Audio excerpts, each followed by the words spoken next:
Todo ser humano, para compreender o propósito da sua vida, ele precisa saber a sua origem, quem o fez, consequentemente, qual o objetivo para o qual ele foi criado e, consequentemente, qual é o seu destino.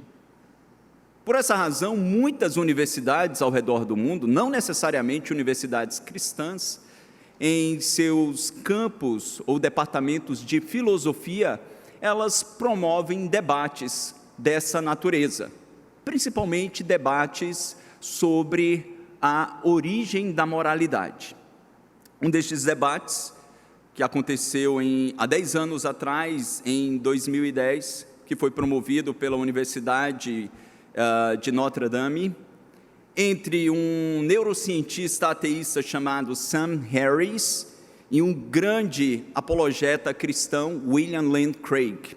Apesar de ter uma escola de apologética diferente da qual eu creio, eu sou pressuposicionalista, ele é evidencialista, mas enfim, ele é um homem que tem defendido a fé com excelência em tantos campos de debate. Lane Craig, então, neste debate, demonstrou que, se não existe Deus, não há qualquer fundamento para absolutos morais.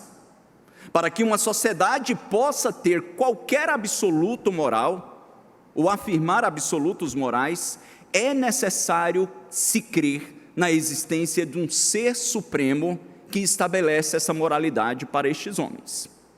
Se você não crê na existência de um Deus supremo, não há qualquer fundamento para absolutos morais. O que existem são escolhas aleatórias de homens de acordo com as suas conveniências. E o debate, ele caminha nessa perspectiva. Sam Harris, então, num certo momento, ele decide atacar o cristianismo e o Deus dos cristãos ou dos hebreus, com a seguinte argumentação: como é que nós podemos acreditar num Deus o qual as Escrituras, que afirmam acerca do seu caráter, dizem que ele é bom, compassivo, amoroso, misericordioso, mas nesse exato momento existem milhões de pais clamando a este Deus para curar os seus filhos de alguma enfermidade, ou para livrá-los de uma situação calamitosa, e esses pais não serão ouvidos. Seus filhos morrerão com esta enfermidade, ou não serão libertos do ambiente hostil o qual está. Então, trazendo este argumento que questiona a bondade de Deus e a resposta de Deus acerca das orações destes homens, ele tenta demonstrar que a ideia do Deus das Escrituras não é algo que nós podemos defender com coerência. Quando nós olhamos para a palavra de Deus, no entanto, nós descobrimos que não basta orar e não basta pedir ao Deus Criador de qualquer maneira. Este Deus que é moral, ele estabeleceu meios através dos quais nós podemos e devemos nos relacionar com ele. E meios muito bem estabelecidos para este meio de graça, redundantemente falando, que nós chamamos de oração. Este instrumento através do qual nós somos levados à presença do Senhor e temos todas as nossas necessidades supridas. Com essa reflexão inicial, nós queremos retornar ou concluir nesta noite a série de mensagens que começamos há algumas semanas por título O Refúgio Secreto dos Filhos de Deus. Nós temos analisado que no mundo de ameaças, de instabilidade, de dores e sofrimentos, este Deus que é amoroso, sim, que é bondoso, sim, estabeleceu um lugar, um refúgio secreto para aqueles que se relacionam corretamente com Ele. E nesta última semana, ou nesta última mensagem, nós iremos refletir sobre as súplicas pelas nossas reais necessidades. As súplicas pelas nossas reais necessidades. Iremos ler pela última vez nessa série o texto de Mateus, no capítulo 6, dos versos 9 até o versículo 15. Mateus 6, dos versos 9 ao 15.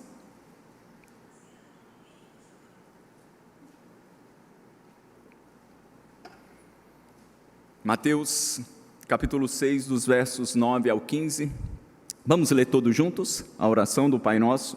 Diz o texto sagrado: Portanto, vós orareis assim: Pai nosso que estás nos céus, santificado seja o teu nome. Venha o teu reino. Faça-se a tua vontade, assim na terra como no céu. O pão nosso de cada dia dá-nos hoje.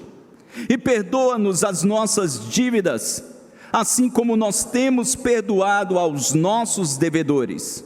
E não nos deixes cair em tentação, mas livra-nos do mal, pois teu é o reino, o poder e a glória para sempre. Amém.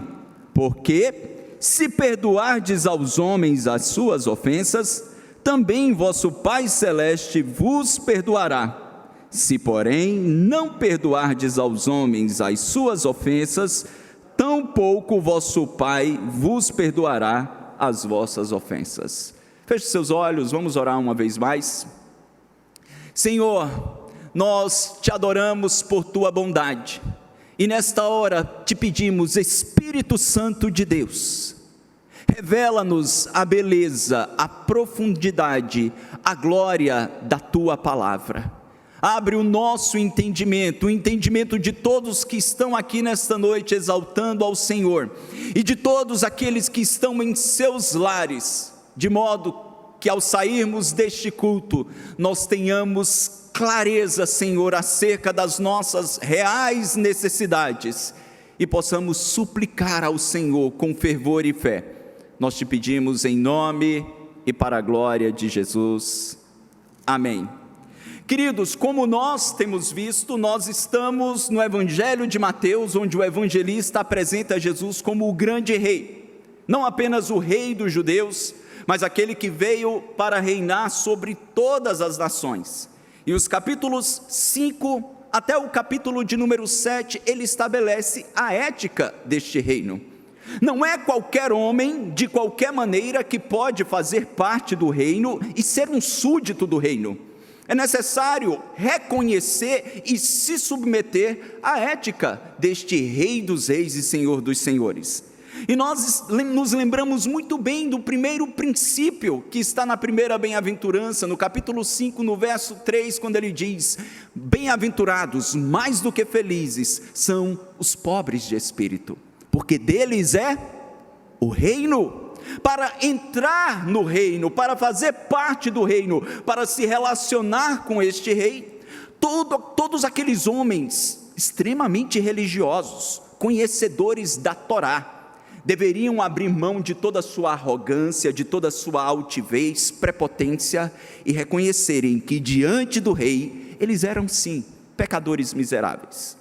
E Jesus, em diversos momentos do sermão, ele vai confrontando a falsa religiosidade, a falsa humildade destes homens. No capítulo 6, ele faz isso de um modo mais cirúrgico, quando ele diz: olha, ao orarem, não sejam como os fariseus, que são hipócritas, que quando desejam orar, eles vão para os lugares públicos, eles fazem orações altas, não com o clamor a Deus, mas para serem notados e para serem aplaudidos e louvados pelos homens.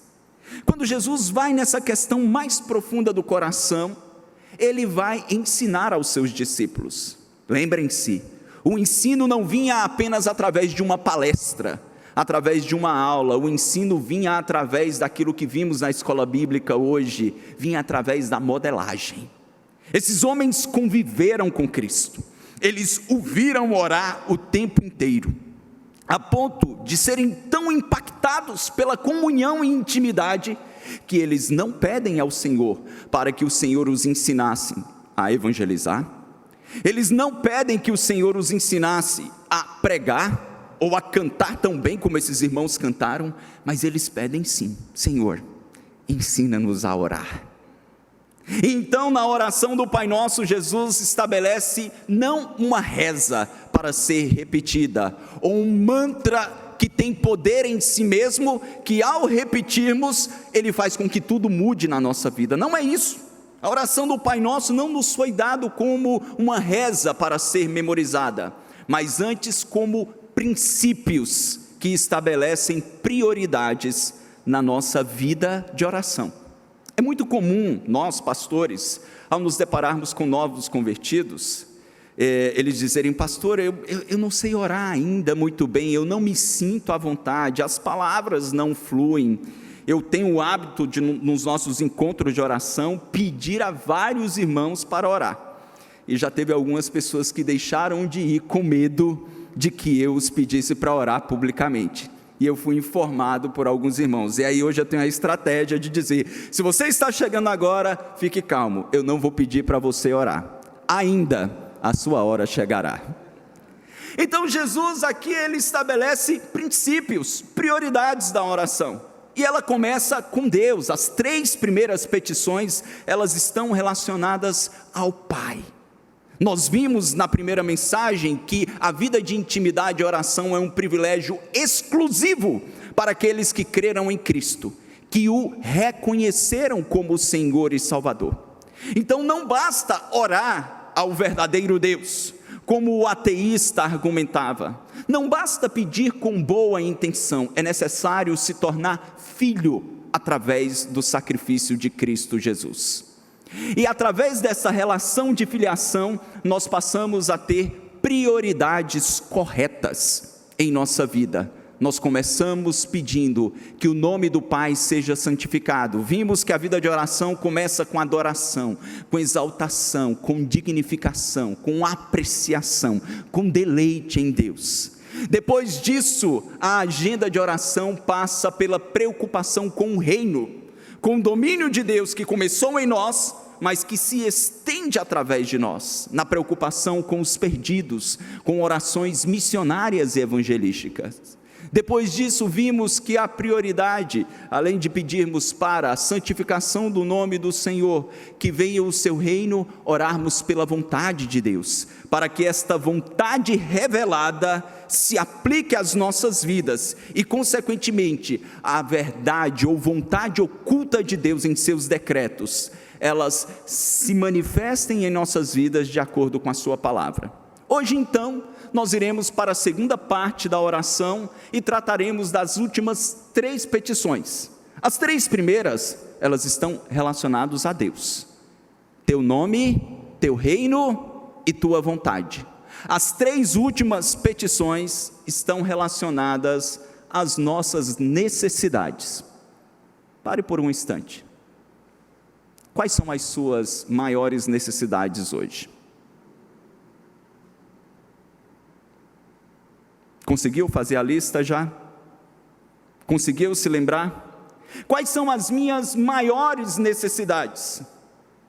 Filhos pedem coisas aos pais todo tempo, principalmente nesta época de dispositivos eletrônicos, onde eles veem propaganda o tempo todo. Então, se você não é pai ainda, se prepare. É o tempo inteiro. Uma das palavras que eles mais repetem é: me dá, ou eu quero isso. Quando eles vão se tornando mais sabidos, num bom nordestinês, antes de me dar, eu quero isso, eles dizem: pai, você sabe que eu te amo, né? Me dá isso.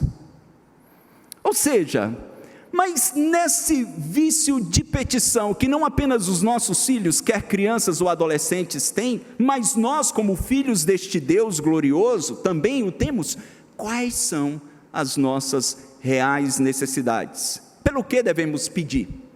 Em primeiro lugar, o Senhor nos mostra que depois da petição, sair dos céus para a terra, para que a vontade que é feita pelos anjos seja feita por nós, agora Ele trata das necessidades, e nós percebemos que devemos pedir pelo nosso pão diário.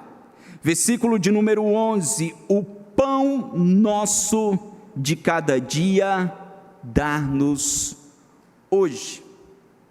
É importante notar que nessas 3 próximas petições é utilizado o pronomial possessivo nosso, que vem da primeira pessoa do plural. Essas petições, elas não são feitas e não devem ser feitas de modo individual e egoísta, olhando para a minha necessidade.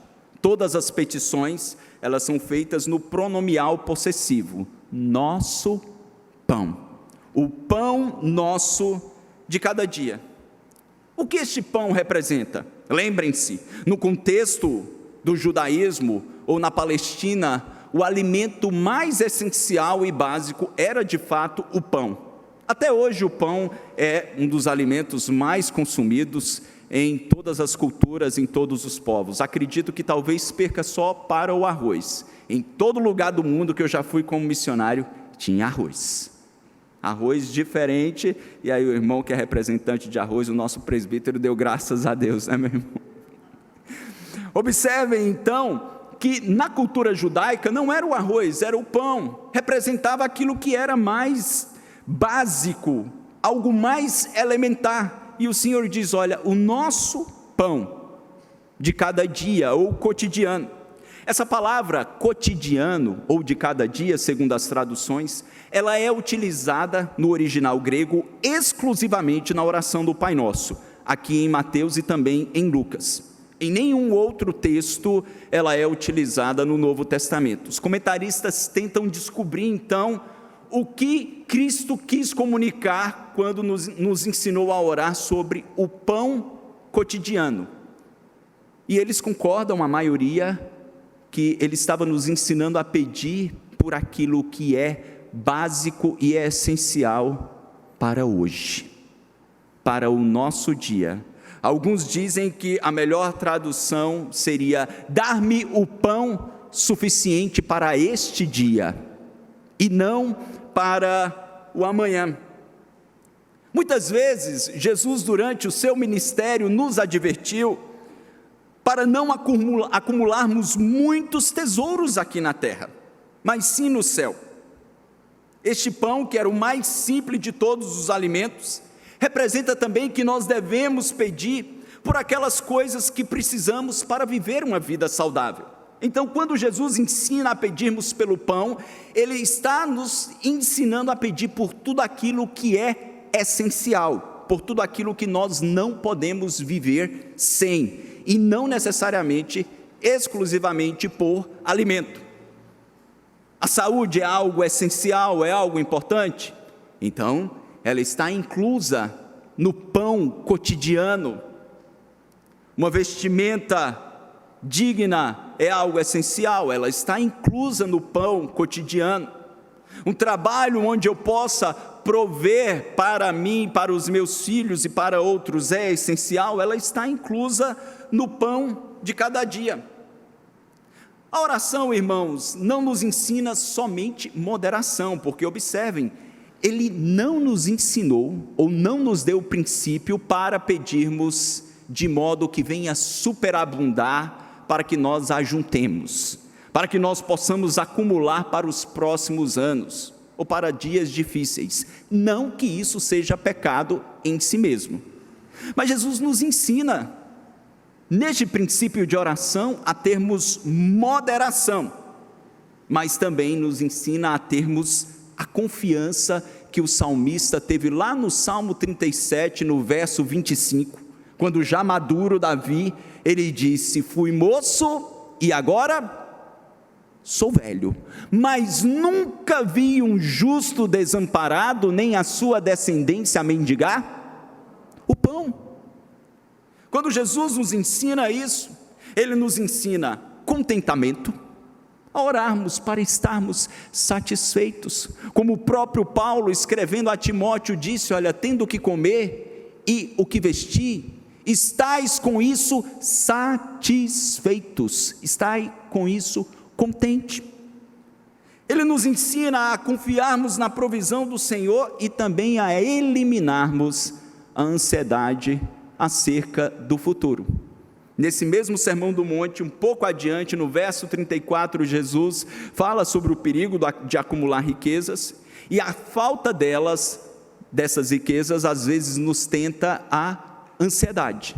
Ele diz: olha, não fiqueis ansiosos acerca do dia de amanhã, porque o dia de amanhã trará os seus próprios cuidados, basta ao seu próprio dia o seu próprio mal, ou a cada dia o seu próprio mal.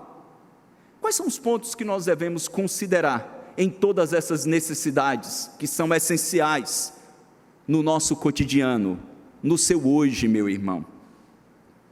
Uma primeira reflexão é que, se nós recebemos mais do que precisamos, nós devemos considerar compartilhar um pouco com aqueles que ainda não receberam o pão de cada dia. Essa petição deve nos levar a esta reflexão. Ao invés de estarmos preocupados em acumular, você pode dizer: pastor, mas é porque o meu padrão está noutro patamar. Assim, para que eu possa estar bem, me sentir bem, eu tenho que estar... Eu ouvi certa vez de uma irmã crente, ela disse: pastor, é porque eu não me sinto bem morando no Bessa, nada contra, mas eu só me sinto bem morando nos condomínios ali do altiplano, Nobre. Eu disse: minha irmã, nós precisamos perceber qual é o princípio do Senhor. E daí não basta, se você tem uma concepção errada do que é essencial, você vai perder tempo orando e pedindo por aquilo que desagrada a Deus.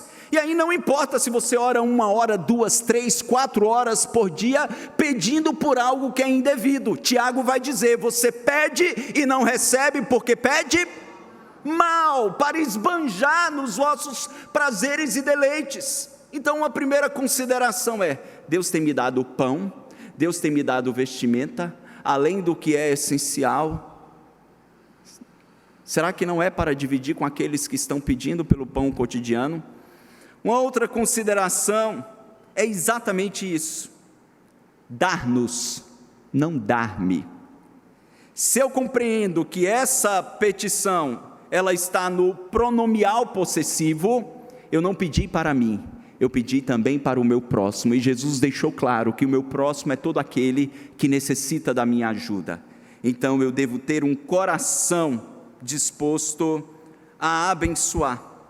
Se você abrir em Provérbios capítulo 30, por um instante, bem rapidamente, Provérbios 30, veja só o que o texto nos diz. Provérbios 30, palavras do rei Agur, palavras de Agur, filho de Jaque de Massá, versículos 8 e 9, vamos ler juntos esses dois versos? Afasta de mim a falsidade e a mentira, não me des nem a pobreza nem a riqueza, dá-me o pão que me for necessário, para não suceder que, estando eu farto, te negue e diga: quem é o Senhor? Ou que, empobrecido, venha a furtar e profane o nome do Senhor. Percebam qual é a concepção bíblica do pão de cada dia, daquilo que nós necessitamos. E daí me lembro de uma citação de Basílio Magno, quando ele diz: vasculhe em seus armários aquelas coisas que há muito tempo não são mais usadas, e compartilhe-as com as pessoas que sofrem necessidades. Neste Natal, é uma boa oportunidade para tal gesto, pois ao nu pertencem as vestes que ficam em teus baús. Ao orar, amanhã de manhã, se coloque diante de Deus e diga: Senhor, dá-me o que é essencial, não o que o meu coração, às vezes envaidecido ou influenciado pelo materialismo, deseja. E se existe materialismo ganancioso em mim, Senhor, retira isso do meu coração. Se Deus lhe deu muito mais, diga: Senhor, eu te louvo pela abundância, porque ter abundância não é pecaminoso, é dádiva do Senhor. Mas igualmente diga: Senhor, já que o Senhor me deu de modo abundante, dar-me discernimento sobre onde investir aquilo que é teu, não é meu. E prova que tudo vem de Deus, que nós encontramos multimilionários se tornando pobres da noite para o dia. Tudo é e pertence ao Senhor. Peça a Ele então sabedoria para administrar tais recursos. Amanhã também, meu irmão, oremos ao Pai para que haja real contentamento pelo pão que Ele tem nos dado.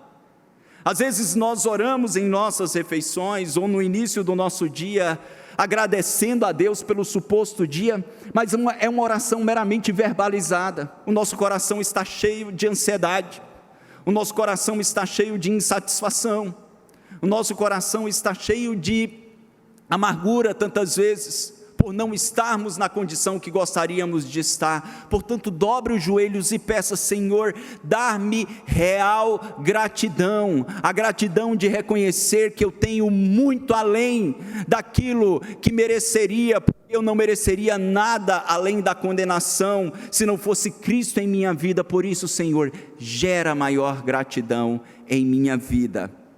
E finalmente, ore e peça a Deus que aplique a sua justiça. Peça ao Senhor que venha suprir para aqueles que estão em lugares de extremo risco, em países onde a miséria, ou região onde a miséria impera. Que Deus levante homens e mulheres com coração generoso para suprir tais necessidades. E daí nós descobrimos a segunda petição, que diz respeito às nossas reais necessidades. Além de pedirmos pelo pão de cada dia, para dividirmos com os outros. E aí eu me lembrei de algo que, antes de falarmos do segundo aspecto, de um irmão, membro de uma igreja evangélica, que me disse certa feita: pastor, eu gosto de abençoar pessoas, mas só quando Deus toca no meu coração. Esse ano, por exemplo, Deus tocou no meu coração que eu deveria trocar o carro da minha mulher, então eu dei um carro novo para ela. Um mês depois eu estava orando e Deus tocou no meu coração para eu dar uma moto nova para o meu filho. E 2 meses dar um outro carro para um outro filho. Eu virei para esse irmão e disse: mas que Deus desgraçado é esse que você serve, que só lhe manda dar e abençoar sua mulher e os seus filhos. Esse não é o Deus o qual nós adoramos, porque até os ímpios, até os descrentes fazem o bem para a sua família nuclear ou estendida. O nosso próximo vai muito além daqueles que nós conhecemos ou temos uma relação mais íntima. E agora sim, depois de lembrar desse testemunho, e que Deus nos livre disso, nós percebemos qual é a nossa segunda real necessidade, pela qual nós devemos clamar, é clamarmos pelo perdão de Deus em nós e por nós. Clamarmos pelo perdão de Deus em nós e por nós. E aqui, como foi dito, na primeira petição relacionada às nossas necessidades, que é a quarta, na quinta petição nós também encontramos o pronomial possessivo, quando ele diz: perdoa as nossas ofensas. Nessa tradução, Ara diz: perdoa-nos as nossas dívidas, assim como nós temos perdoado aos nossos devedores. Do que o Senhor está falando? De ofensas, de dívidas. Os versos 14 e 15 deixam claro qual era o significado real disso. Mas nos vem uma pergunta de ordem teológica. Alguns podem dizer: mas se ao crermos em Cristo, através da sua obra de expiação, do sangue derramado na cruz do Calvário, através da sua obediência passiva, do castigo que nos traz a paz, que estava sobre ele, quando nós cremos em Cristo, a Escritura não diz que os nossos pecados foram lavados, ele nos perdoou, e que o sangue da propiciação de Cristo nos perdoa dos pecados do passado, do presente e do futuro? Se Cristo já nos perdoou quando nós cremos e tomamos posse do seu sacrifício, por que então hoje eu devo orar por perdão de pecados? Porque hoje então eu devo pedir para que Deus perdoe as minhas dívidas? Eu achei muito interessante a explicação do comentarista William Hendrickson, quando ele diz: é verdade que a base do nosso perdão diário foi estabelecido de uma vez por todas por meio da expiação de Cristo. Não é necessário e nem se pode acrescentar nada a isso. Porém, essa purificação total e objetiva precisa de aplicação diária, pela simples razão que pecamos todo dia. Um pai pode ter legado uma grande herança a seu filho. Ela, de forma definitiva, já pertence ao filho. Não obstante, isso não significa que o filho é permitido retirar do banco toda esta grande soma e gastá-la em uma semana. Com sabedoria, o pai inclui uma estipulação que limita o privilégio de saque a uma quantia generosa a cada mês. Assim também, quando uma pessoa recebe a graça da regeneração ou do novo nascimento, isso não significa que ela experimenta imediatamente tudo o que Cristo mereceu para ela. Por quê? Porque a nossa santificação posicional nos tirou das trevas e nos levou para o reino do Filho do seu amor. Mas nós ainda estamos na santificação processual. Ele nos tirou de um charco de lama, mas todo mundo que sai da lama sai sujo e lambuzado. E ainda há lama do pecado em você, meu irmão. Ainda há lama do pecado em mim. João diz que aquele que afirma não ter pecado, mente, e a verdade não está nele.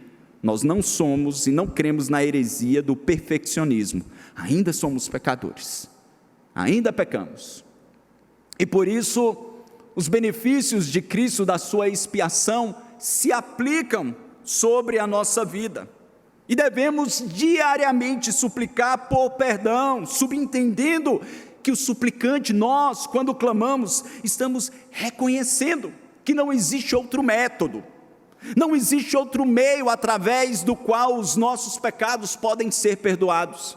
Não tem penitência, não tem promessa pessoal, não tem mérito de santo A, B, C, D. Exclusivamente o sangue de Cristo Jesus pode nos purificar de todo o pecado. Contudo, nós encontramos aqui uma conjunção coordenativa aditiva nessa quinta petição. Perdoa as nossas dívidas, assim como também, conjunção coordenativa aditiva, como também perdoamos os nossos devedores. Como assim, pastor?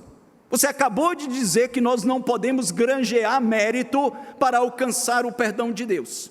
Como é que Cristo nos dá o princípio de que na minha vida de oração eu devo diariamente pedir perdão ao Pai pelos meus pecados cometidos, condicionado ao perdão que eu ofereço aos meus devedores, ou aqueles que me ofenderam? O perdão das nossas dívidas não está baseado em nossos méritos. Contudo, em consequência de que este Deus que nos oferece perdão baseado em seu amor, graça, compaixão, misericórdia, manifestos sobre nós, em nossa salvação, neste processo e nesta obra de salvação, Ele nos permite participar de alguns destes processos. A Bíblia diz que é o Senhor quem nos salva, pela graça, favor imerecido, por meio da fé. Houve um dia que você decidiu crer em Cristo. Você lembra desse dia? Eu me lembro nitidamente. Você escolheu crer. E longe de que alguém pense que nós estamos ensinando algo semelhante ao arminianismo, a fé foi exercida por você, mas lhe foi dada por Deus. A fé salvífica é um dom de Deus. Isso não vem de vós, é dom, é presente do Senhor. Portanto, no momento em que eu participei, mas através de uma fé que estava disponível em meu coração e que Deus disponibiliza exclusivamente para aqueles que Ele regenera, para aqueles que nascem de novo. No momento em que você nasceu de novo, a fé verdadeira foi colocada em seu coração. E automaticamente, naquilo que nós chamamos na fé reformada de graça irresistível, nós decidimos crer. Não teríamos outra escolha. E essa fé que está em nosso coração é que nos permite crescer em santidade. Portanto, a santificação, na ordem da salvação, na ordo salutis, é um processo que nós chamamos de sinergista. A salvação, ela é monergista, é uma obra exclusivamente de Deus, mas a santificação, Deus nos permite participar. Ele coloca o Espírito Santo em nós e nos dá aquilo que nós chamamos de liberdade espiritual, que já falamos dúzias de vezes aqui. É a capacidade que Deus dá aos verdadeiros crentes de fazerem escolhas que lhes são agradáveis. Portanto, dessa maneira, ao orarmos, suplicarmos ao Senhor por perdão, nós nos lembramos que na liberdade que Ele nos deu, esse perdão está sim condicionado ao perdão que nós oferecemos aos outros. Aqueles que foram recipientes de tamanha graça e misericórdia, não podem ter um coração rancoroso, cheio de autojustiça, impenitente, de modo que fulmina a todos que estão no seu convívio. E o texto que nos explica isso de um modo mais claro é o próprio Evangelho de Mateus, no capítulo 18. Vá rapidamente para Mateus, capítulo 18, a partir do verso 21. Veja o que o Senhor disse ao afoito e tempestuoso Pedro. Mateus 18, verso 21. Então, Pedro, aproximando-se, lhe perguntou: Senhor, até quantas vezes meu irmão pecará contra mim, que eu lhe perdoe? Até 7 vezes, número da perfeição? Respondeu-lhe Jesus: não te digo que até 7 vezes, mas até 70 vezes 7. Por isso o reino dos céus é semelhante a um rei que resolveu ajustar contas com seus servos. E passando a fazê-lo, trouxe-lhe um que lhe devia 10.000 talentos. Não tendo ele, porém, com que pagar, ordenou o Senhor que fosse vendido ele, a mulher, os filhos e tudo o que possuía, e que a dívida fosse paga. Então o servo, prostrando-se reverente, rogou: sê paciente comigo, e tudo te pagarei. E o senhor daquele servo, compadecendo-se, mandou-o embora e perdoou-lhe a dívida. Saindo, porém, aquele servo encontrou um dos seus conservos, que lhe devia 100 denários, e agarrando-o, sufocava, dizendo: paga-me o que me deves. Então o seu conservo, caindo-lhe aos pés, lhe implorava: sê paciente comigo e te pagarei. Ele, entretanto, não quis, antes, indo-se, o lançou na prisão até que saldasse a dívida. Vendo os seus companheiros o que se havia passado, entristeceram-se muito e foram relatar ao seu senhor tudo o que acontecera. Então o Senhor, chamando, lhe disse, vamos ler juntos: servo malvado, perdoei-te aquela dívida toda, porque me suplicaste. Não devias tu igualmente compadecer-te do teu conservo, como também eu me compadeci de ti? E indignando-se, o seu senhor o entregou aos verdugos, até que lhe pagasse toda a dívida. Juntos o 35. Assim também meu Pai Celeste vos fará, se do íntimo não perdoardes cada um ao seu irmão. Portanto, irmãos, assim como a fé é dom de Deus, o verdadeiro perdão também o é. Paulo, escrevendo aos Filipenses, disse: desenvolvei a vossa salvação com temor e tremor, porque Deus é quem efetua em vós tanto querer como realizar, segundo a sua boa vontade. A vida neste mundo de desgraças não é fácil. Não é fácil. Conviver com pessoas imperfeitas, sendo nós imperfeitos, é uma batalha quase insuportável. Por isso alguns se isolam para terem uma vida relacional a mais pobre possível, mas mergulham numa depressão, porque nós não fomos criados para viver no isolamento. Não existe alguém que não se relaciona que é plenamente feliz. Nós fomos criados para relacionamentos significativos. Mas quando os relacionamentos começam a sair da superficialidade e nós começamos a nos conhecer uns aos outros, aí, irmãos, a nossa feiura começa a aparecer. E nós começamos a perceber, poxa, eu tinha outra imagem do pastor Tiago. Irmãos, eu ainda sou pecador, sim. Ainda existem áreas da minha vida que precisam serem trabalhadas, sim, todos nós as temos. E daí as nossas amizades, elas perduram até onde uma primeira decepção se manifesta, um primeiro desgosto, dissabor, uma primeira confrontação, ou quando alguém nos fere profundamente, nos decepciona, não corresponde às nossas expectativas, e daí nós começamos a eliminar pessoas do nosso ciclo relacional.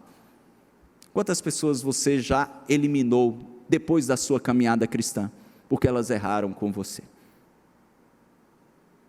sem nem sequer orar por elas.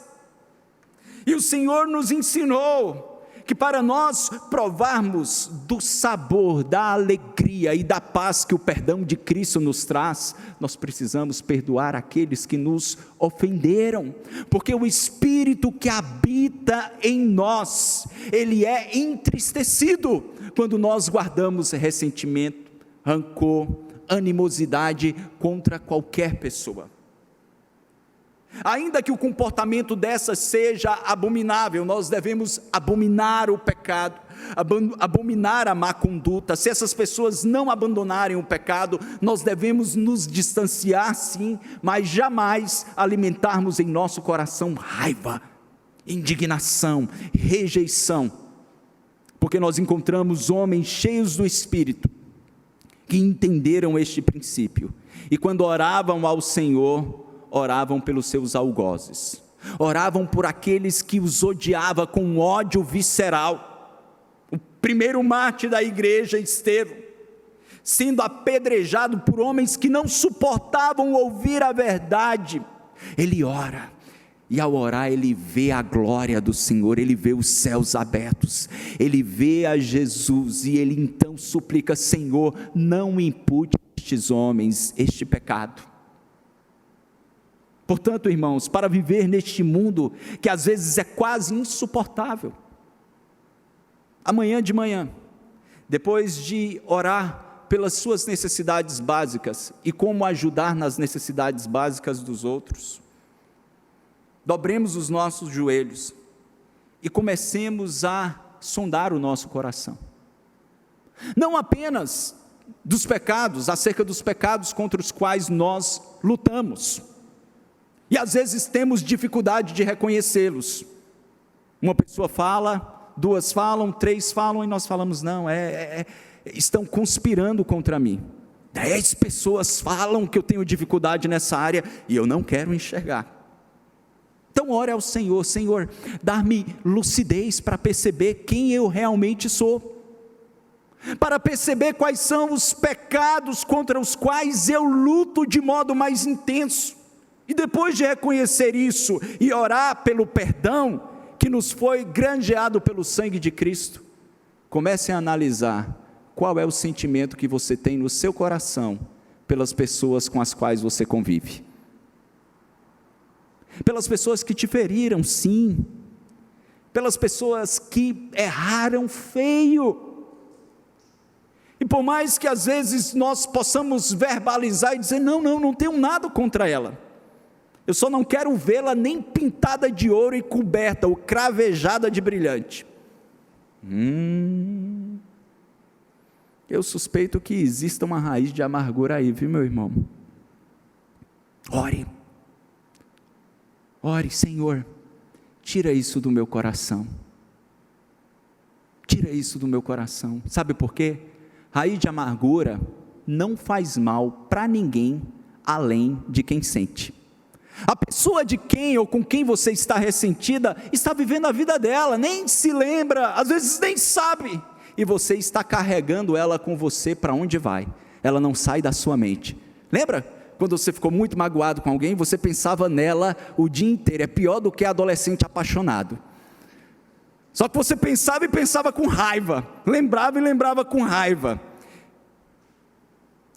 Eu me lembro, irmãos, de uma pessoa que certa feita chegou para mim e disse: pastor, eu estou muito ferida, alguém me fez um mal muito grande, já faz muitos anos, mas eu quero dizer para o senhor que eu não perdoei não.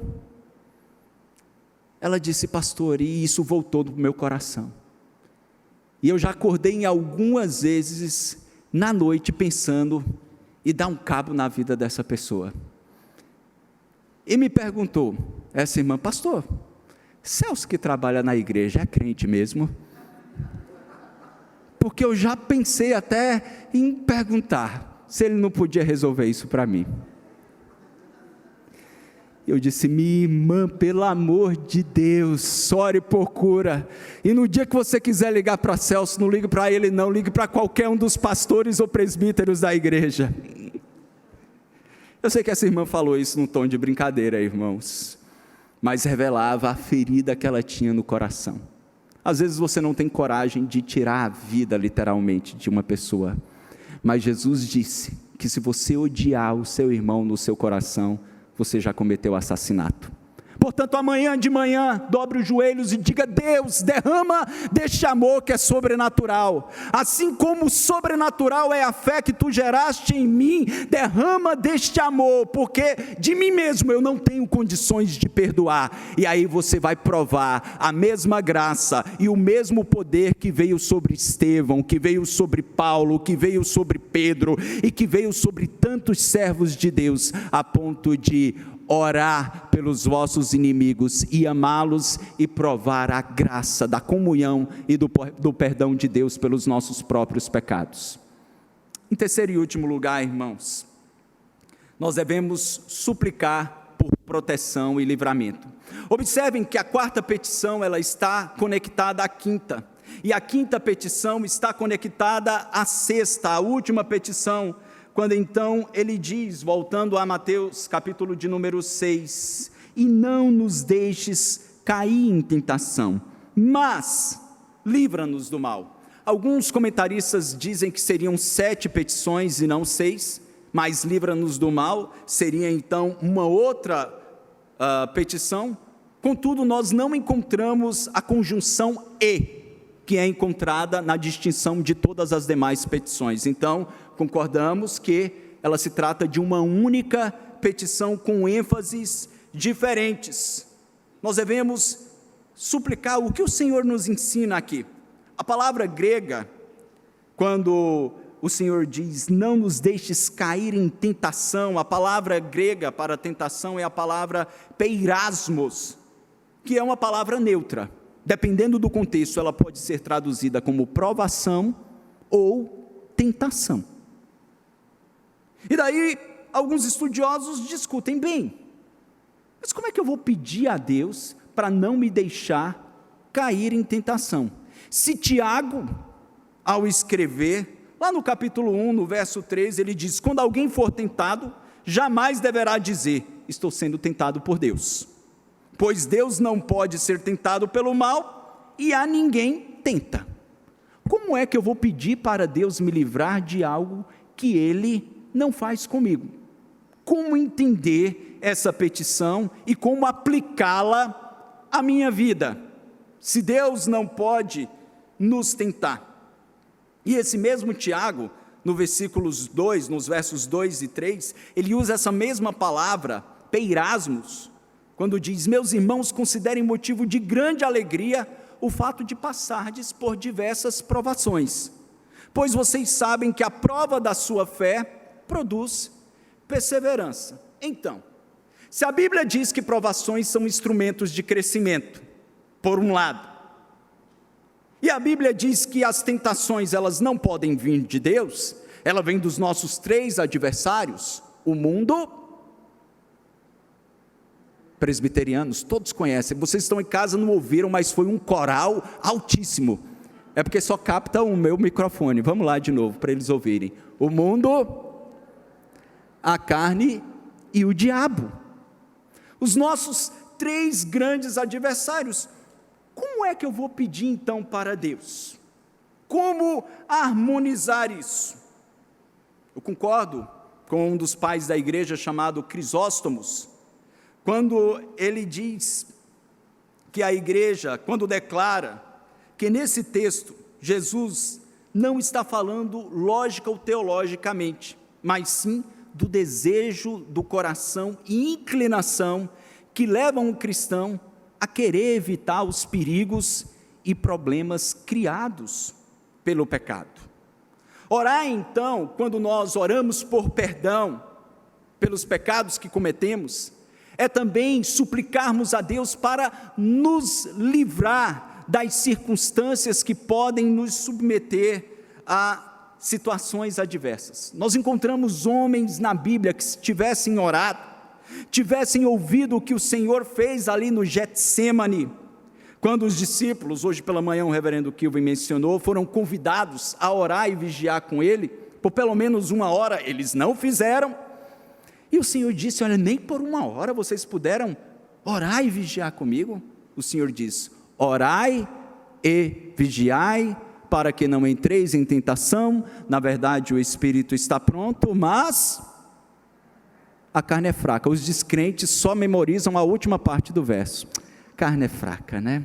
Pastor, a carne é fraca. E esquecem a sentença primordial, que é sobre a importância da oração diária, contínua, para evitarmos situações de perigo. Se Davi tivesse feito isso, irmãos, a vida dele seria diferente, porque o pecado, o terrível pecado que ele cometeu com Batseba, trouxe consequências devastadoras. Se lembre, homem casado, mulher casada, idoso, jovem solteiro. O pecado é saboroso? Muitas vezes é sim, mas as consequências são devastadoras e não vale a pena. Olha só, 2 Samuel 12:10 disse que a espada nunca se apartaria da casa de Davi. 2 Samuel 12:12, o pecado dele seria revelado publicamente. 2 Samuel 12:11, o Senhor diz que suscitaria o mal contra ele da própria casa. Verso 14, os inimigos dele iriam blasfemar contra o Senhor. Ainda verso 14, a criança, fruto da relação pecaminosa, iria morrer. Ou seja, nós somos seres relacionais. Os meus erros atingirão a minha família nuclear. Os seus erros atingirão a sua família nuclear. Não, mas as escolhas são minhas, são suas sim, mas coloque na sua cabeça que você não vive sozinho nesse mundo, existem pessoas que te amam, e o que você fizer, ou trará alegria e orgulho, ou trará dor e sofrimento. Portanto, deixe de ser egoísta, e ore por sabedoria e livramento. Jesus nos ensinou a fazer isso, ele fez isso no próprio Getsemane, no momento onde apenas ele, em sua obediência ativa, guardando a lei, apenas ele foi conduzido por Deus à tentação. Mateus 4, versículo 1 diz que o Espírito do Senhor, depois de Jesus ser batizado, o leva para o deserto para ser tentado por Satanás. Apenas ele, porque ali ele estava cumprindo o propósito de Deus, obedecendo toda a lei em nosso lugar. A nós, Deus não nos conduz a tentações, como já vimos, mas nos conduz a provações, e em muitos momentos, quando nós estamos sendo provados, quem é que se aproxima? Quem se aproxima? O que muitos cristãos nessa sociedade secularizada ignoram: o diabo.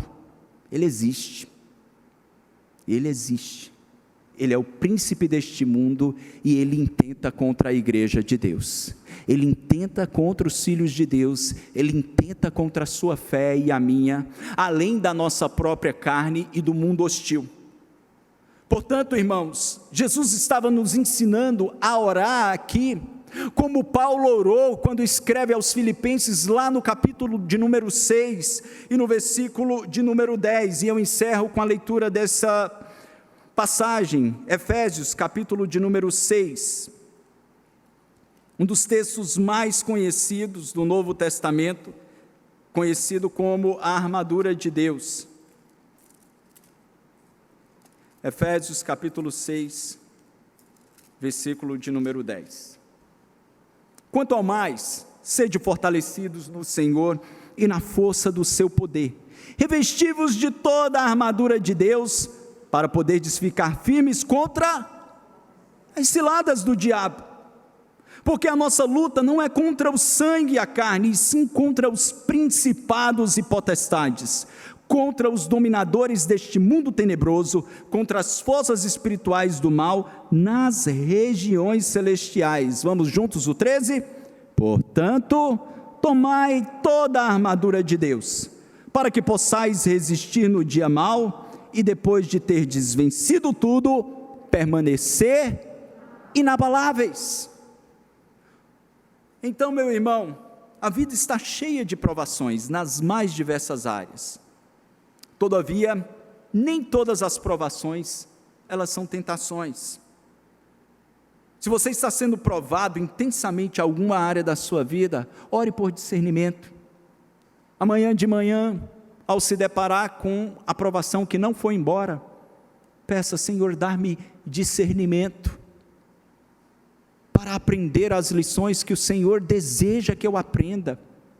E ao mesmo tempo, se existe algo no seu coração, lhe impulsionando a reclamar, como o filho às vezes reclama da comida. Eu sei que os filhos de vocês nunca reclamaram, só os meus, ou reclamam de qualquer outra coisa. Às vezes nós estamos com o nosso coração ali, cheio de queixas. Peça ao Senhor: tira essa tentação, Senhor, de lastimar, de murmurar. Livra-me da tentação, Senhor. Ou quem sabe você que orou neste culto aqui pedindo perdão por um pecado recorrente, que você orou pela 79ª vez no culto, pelo mesmo pecado, mas você sabe onde você errou, como você errou, em quais circunstâncias você caiu de novo. Então amanhã, ou hoje à noite, ao dobrar os joelhos, ore.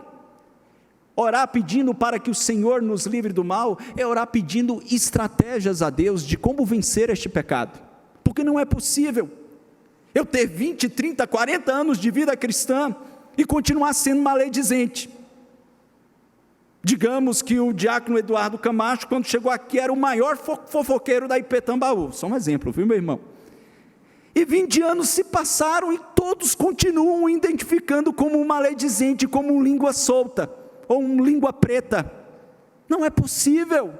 A santificação, ela é um processo assim, mas ela é gradual, e eu preciso ser liberto deste pecado, ou de qualquer vício do pecado que me acompanhou. Portanto, meu irmão, amanhã, ou hoje mesmo, dobre os joelhos. Se o seu problema é pornografia, se necessário for, abra mão das redes sociais, tome uma decisão radical. Dê a senha ao seu cônjuge, dê a senha ao seu pai ou a algum amigo. Seja radical, senão você vai mergulhar e vai se escravizar cada vez mais neste pecado, e Deus nos chamou para liberdade. Orar então para que Ele nos livre do mal, é orarmos por estratégias de como vencer pecados que nos assediam. Se é um ambiente, ore a Deus pedindo forças para dizer não, para chegar ao ambiente. Talvez naquele terraço onde Davi viu Batseba tomando banho, ele já pode ter visto outras mulheres em outros momentos. E ele estava ali, tranquilo, e o coisa ruim sussurrou no seu ouvido. Ele foi para o terraço, e daquela vez, ele não resistiu, ele caiu. Quais são os terraços que expõem as fragilidades dos nossos corações? ore a Deus por livramento, para evitar cada um deles. Queridos, nós precisamos aplicar cada um desses princípios às nossas vidas. A minha expectativa é que nós possamos começar a ter uma vida de oração constante e abundante.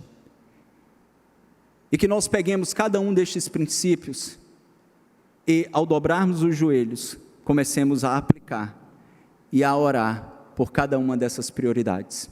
E eu tenho certeza que, se assim o fizermos, nós teremos uma vida de oração farta, com as suas próprias palavras, com as nossas limitações, mas o Espírito Santo nos ajudará a crescermos, de modo que os nossos filhos, os nossos netos ou bisnetos, perceberão que nós somos homens e mulheres de oração, que oram segundo a vontade de Deus. Eu gostaria que nós cantássemos um cântico, refletindo sobre a importância e como Deus está nos chamando para uma vida de maior intimidade. Nós vimos nas últimas 6 mensagens, 4 que eu ministrei, 2 que o reverendo Kilvin ministrou, sobre a importância de uma vida de profunda oração e intimidade. E se Deus assim o fez, é porque Ele quer que nós, como seus filhos, desenvolvamos isso para a glória do Pai. Feche seus olhos por um instante, peça a Deus graça. Lembre-se que, ao pedirmos por pão, Jesus se ofereceu como o pão da vida, que supre cada uma das nossas necessidades. Ao orarmos por perdão, Cristo é o sumo sacerdote, que além de oferecer o sacrifício, Ele mesmo foi o sacrifício, oferecido em nosso favor. E por fim, como um bom pastor, Ele orou por livramento antes mesmo de Pedro ser tentado. E orou não apenas por Pedro, mas por todos nós na oração sacerdotal. Que nos momentos de maior fraqueza, nos lembremos, nós temos um amigo fiel companheiro que nos ajuda. Vamos refletir nessa canção e depois oraremos juntos.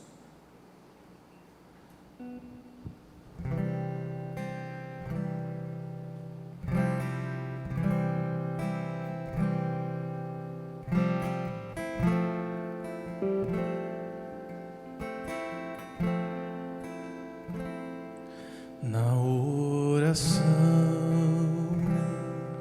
encontro calma, na oração encontro paz. Orar a Deus faz bem à alma, falar com Deus me satisfaz.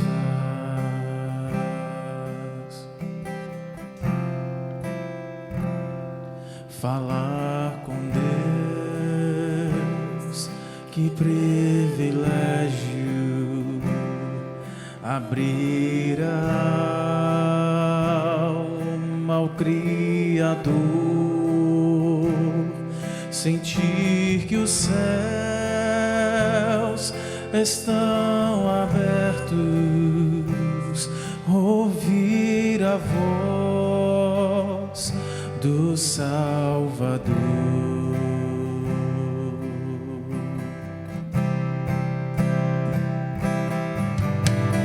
Grande é o nosso Deus e as obras que Ele faz, o seu amor não tem limite, em seu perdão encontro paz. Você pode ficar em pé e cantarmos juntos ao Senhor.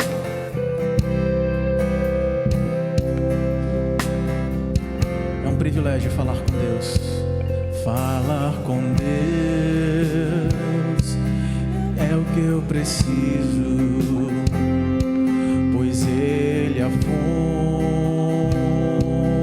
de poder, só nele a vida faz sentido, pois me dá forças pra viver.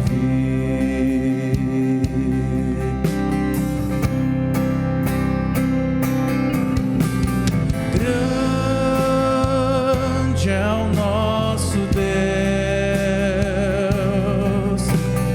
e as obras que Ele faz, o seu amor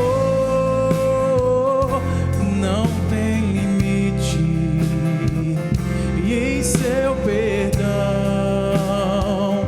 encontro paz. Vamos cantar a estrofe que nós pulamos. Orar a Deus é um privilégio.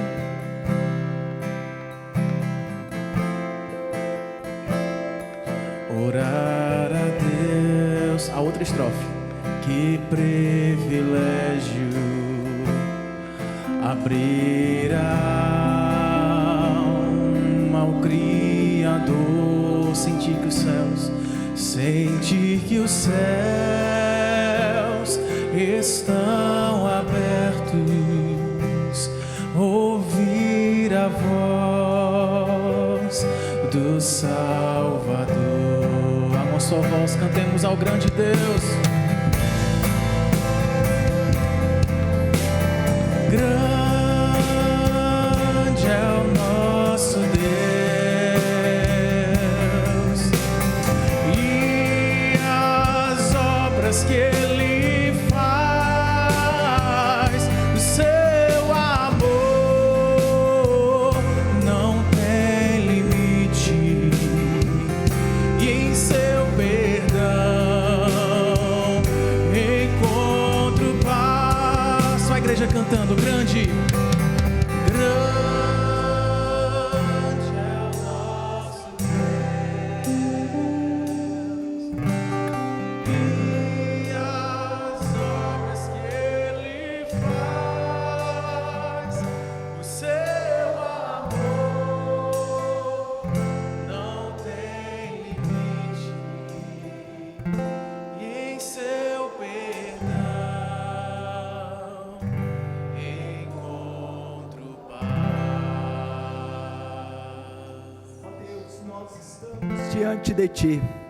Diante de Ti, Senhor.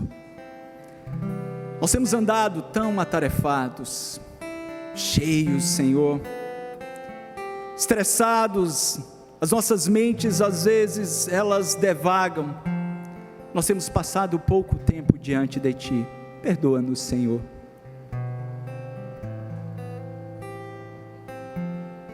Leva-nos para este abrigo seguro, Pai, para esse lugar de comunhão.